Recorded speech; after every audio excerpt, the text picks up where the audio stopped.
Good morning, everybody. Our chant before communal Zen meals ends with, to stop all evil, to practice good, to save all sentient beings, and to accomplish the Buddha's way. Although a better choice for to stop all evil might be to stop doing what is bad, because of the religious associations that we might have with the word evil. This representation of our life and practice has similarities with that in the 4 Bodhisattva vows. Beings are numberless. I vow to save them. Delusions are inexhaustible. I vow to end them. Dharmas are boundless. I vow to master them. Buddha's way is unsurpassable. I vow to become it. These vows themselves are a Mahayana modification of Shakyamuni Buddha's 4 Noble Truths, which state that we suffer, why we suffer, how suffering can be ended, and how to do it using the Eightfold Path. In thus telling us what is wrong with our practice, and then what we can do to fix them,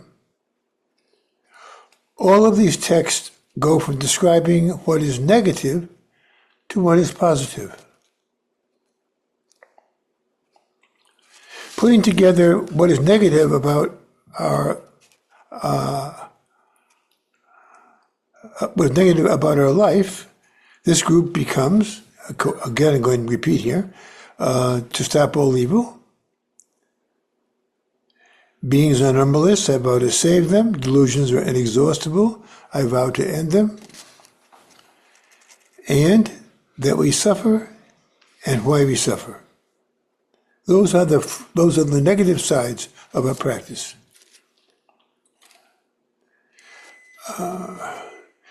While beings are numberless, I vow to save them, is positive sounding.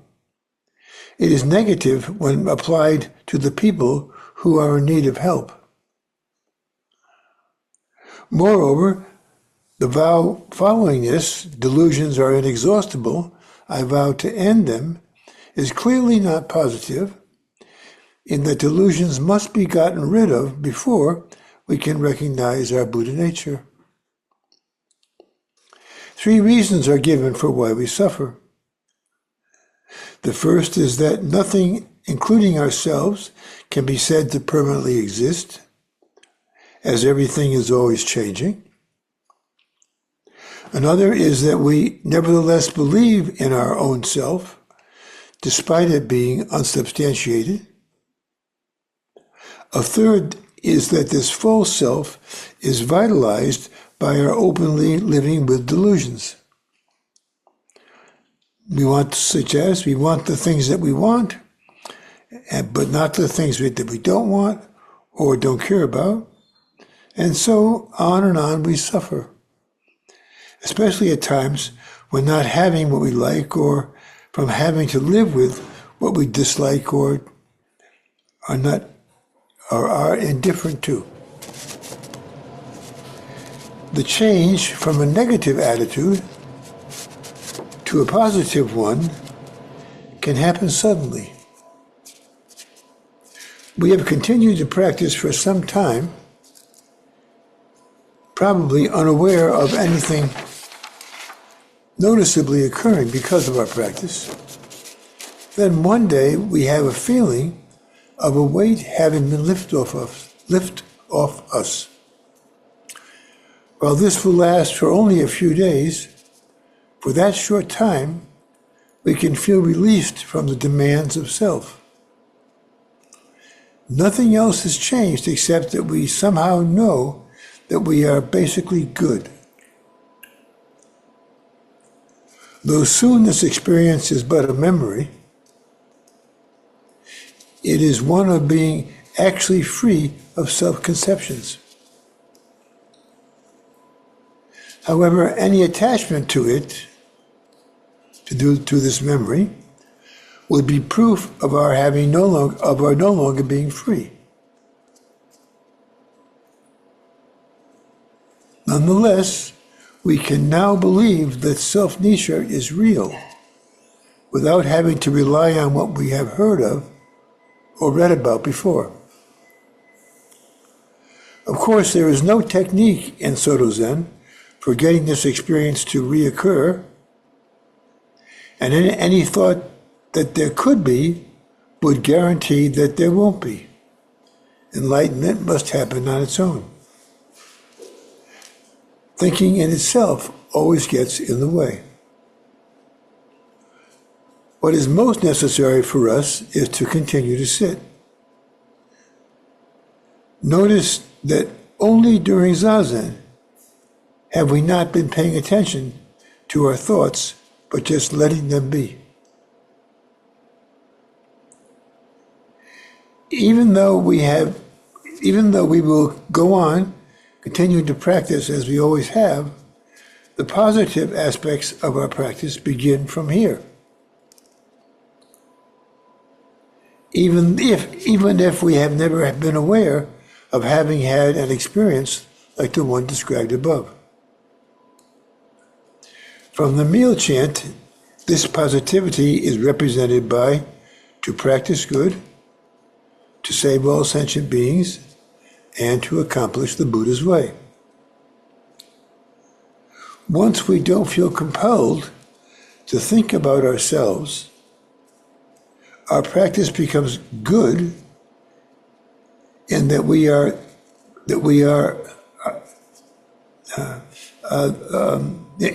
our thinking is about others instead.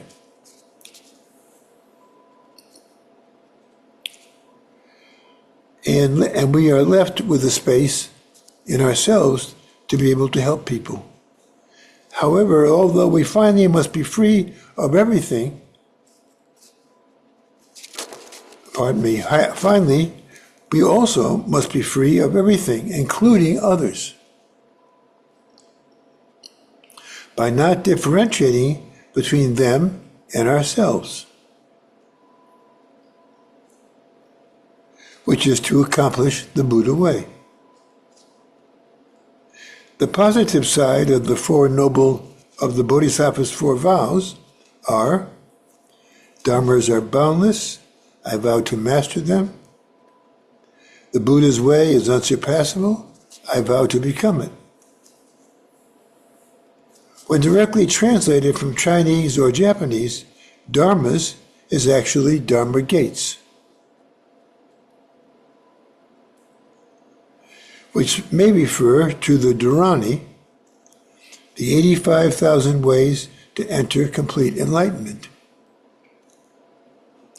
Any of these would be sufficient to the task, these Dharanis, or these gates, nor is any better than another.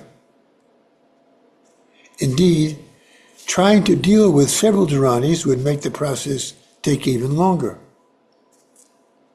Sticking to one practice is best. The 2 positive noble truths are how suffering can be ended, and how to do this using the Eightfold Path. Putting an end to suffering is by forgetting the self, which is also expressed as entering nirvana. How this is done is with the Eightfold Path itself, the last of these being meditation. Our practice starts with Zazen and never stops.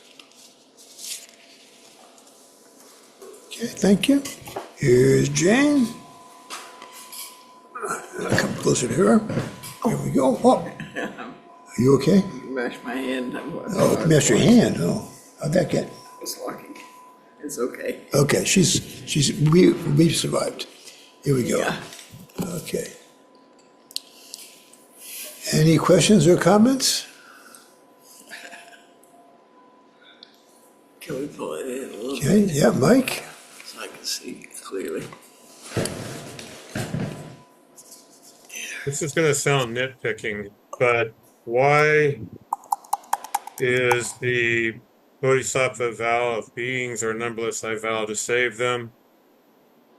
Delusions are inexhaustible, I vow to end them. Why are they considered negative when it seems to be a positive action that we're trying to do? Yes, but yeah, I try to deal with that. Anyway, definitely saving others is a positive action.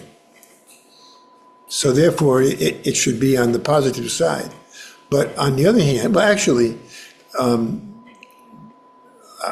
I didn't say was this, is that actually it's based on the first noble truth, which is we suffer. Okay. Now, and so therefore, what I said, so the Bodhisattva changes that around and says, people suffer and we have to help them, even though we are suffering ourselves. And so, in being a reconceptualization of we suffer, human life is suffering, human life is hard or difficult. So, but however, I vow to save them, or I vow to help them better, or I vow to be of use to them. But anyway, the negative thing is negative part of that is with the people who are being helped. So we're dealing with negativity for those people who are being helped. So it's both negative and positive in the sense that you recognize suffering, but you vow to help alleviate that suffering. So that kind of like it is kind of a double-sided thing on especially No, the pardon me, Mike. yeah. Because of our, I'm going to disconnect something here. So the sound comes from our system. Now it's going through the TV, and so it's hard to hear. So 1 second, I go and change this here. And Will that affect anybody else? uh,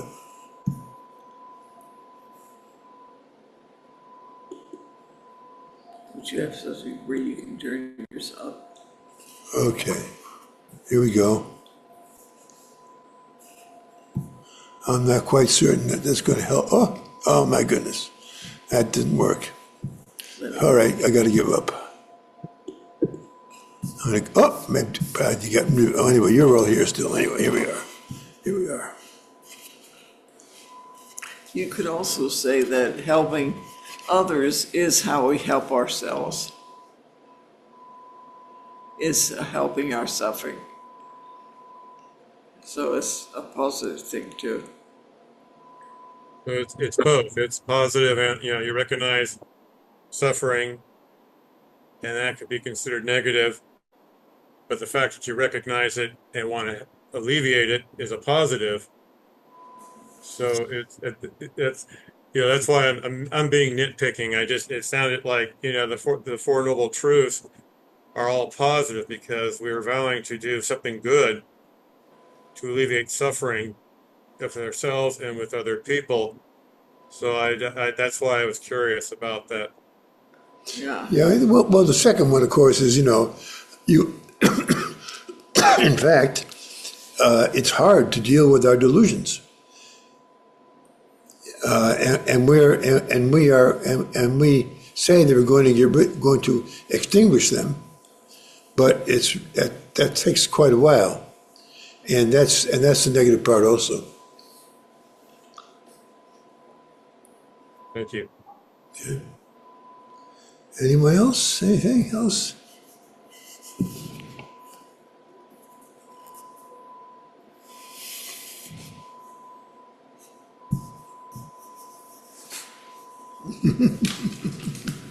Okay. Well, we'll go on. Oh, play.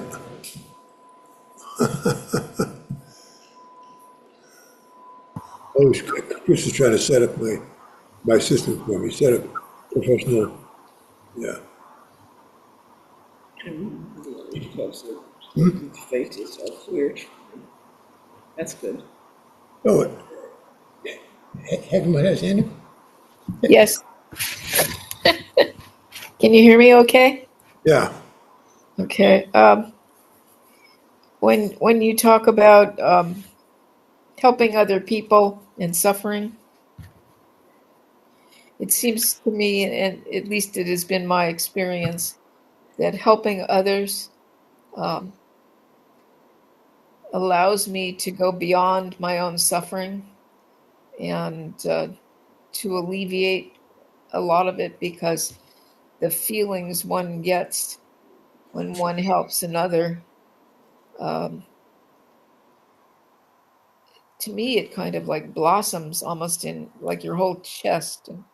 And it's such a good feeling that you're able to help another person suffering, that it kind of just makes your own suffering a lot less.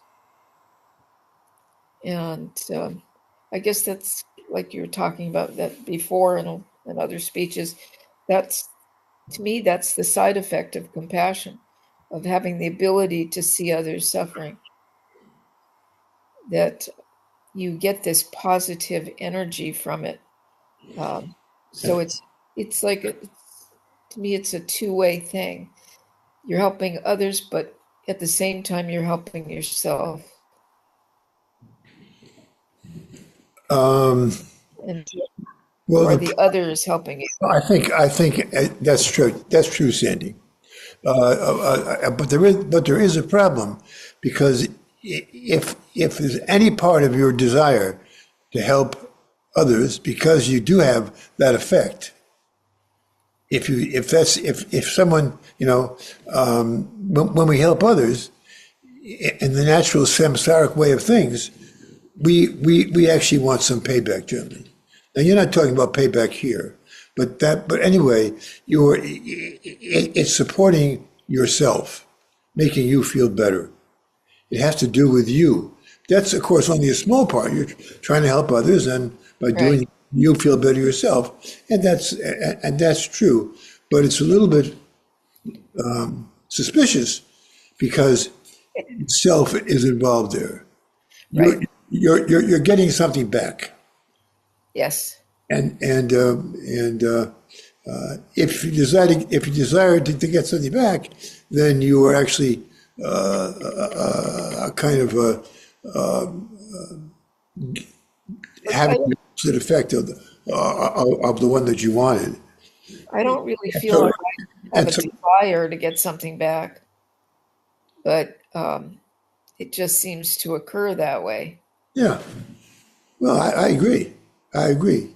But we don't want to put it into the equation, because then it kind of makes it, you know Right, it muddies it. right. you know True.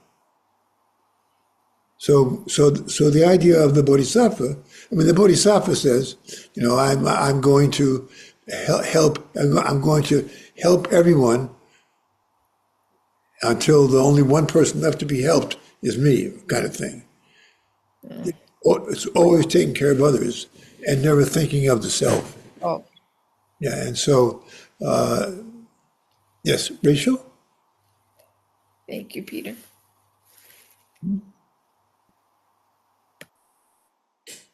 Thanks, Peter. What you were just talking about with Sandy, could that also be an example or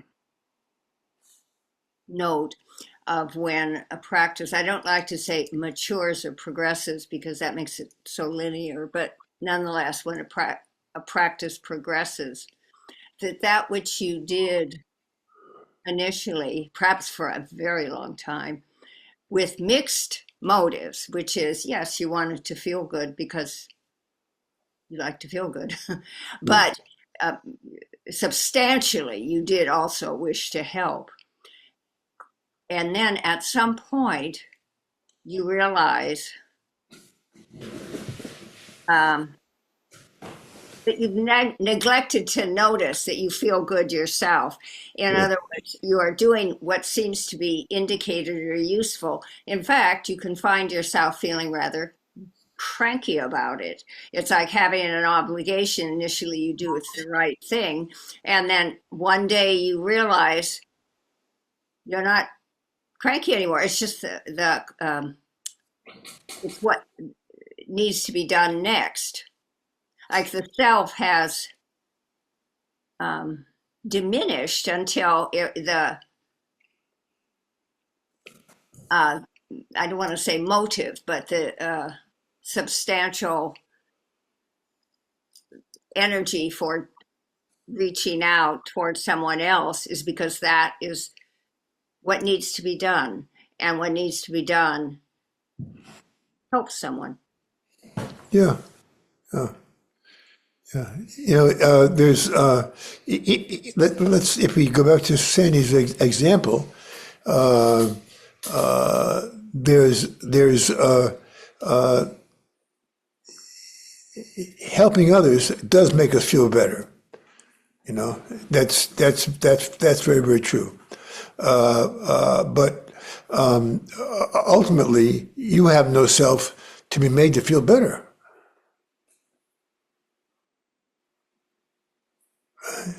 It's irrelevant completely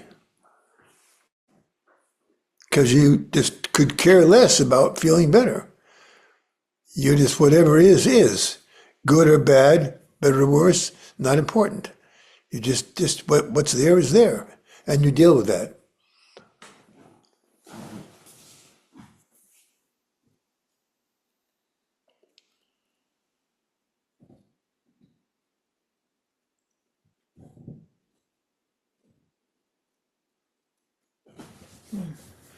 You know, people, you just have to be careful not to have this. Not, I mean, Cindy didn't say it this way, but anyway, you know, we when we do something good in ordinary life,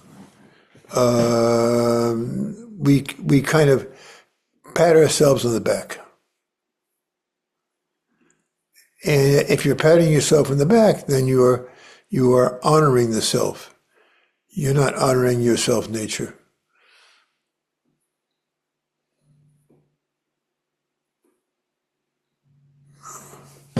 But right now, the people who are helping each other during the floods, actually, I think they're, in many cases, I'm certain that their motivation is completely pure. You're just, we work together. We're not helping each other. We work together. Yes, Mike? It's funny, I was going to bring that up, but I think that when we help people just to help people, there's no ego involved. I mean, like you say, what's going on with the flood damage back east after Hurricane Helene and stuff like this. They're not going, look how good I am. I'm going to, get some brownie points with God or something. They're just doing it because they're their neighbors and they care about them. And it boils back to the fact that compassion has no price. You just do it.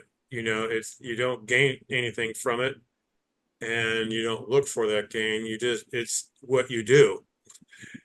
And so it's I don't know if that's our self nature or our Buddha nature or whatever you want to call it, but we've all helped somebody do something for some reason, but we don't even think about it. We just do it and we go on about their life and they go about their life. And is that kind of like what you were saying in your last statement? Yeah, yeah. You paraphrased it well, Mike. Um, um, uh, I didn't write this in the talk. Actually, I was had anyway. I had a hard time finishing the talk this week because I was preoccupied with small other physical ailments. So I was actually really writing it until the last moment today. When you guys were all sitting, I was in there, creating totally new text, not just editing what I've already said. No, enlightenment is to help, is to be natural, and so therefore there is, we naturally help each other. That's what it comes down to.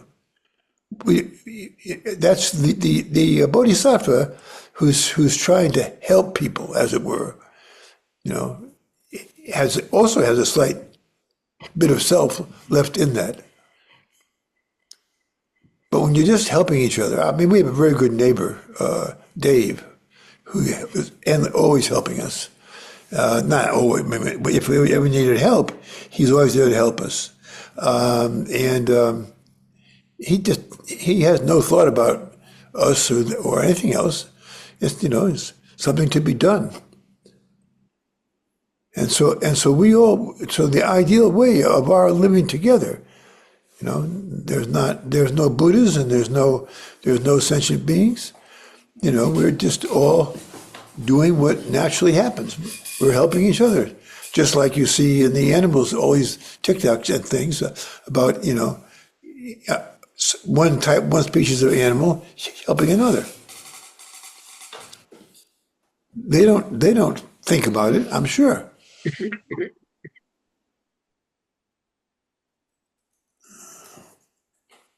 Anyway, anything else, anybody?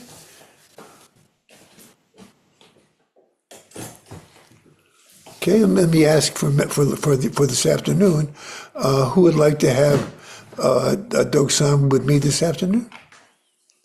Raise your hands if you'd like to. Okay. So Rachel and Mike.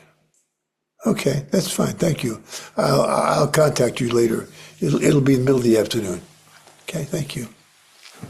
Thank you for coming.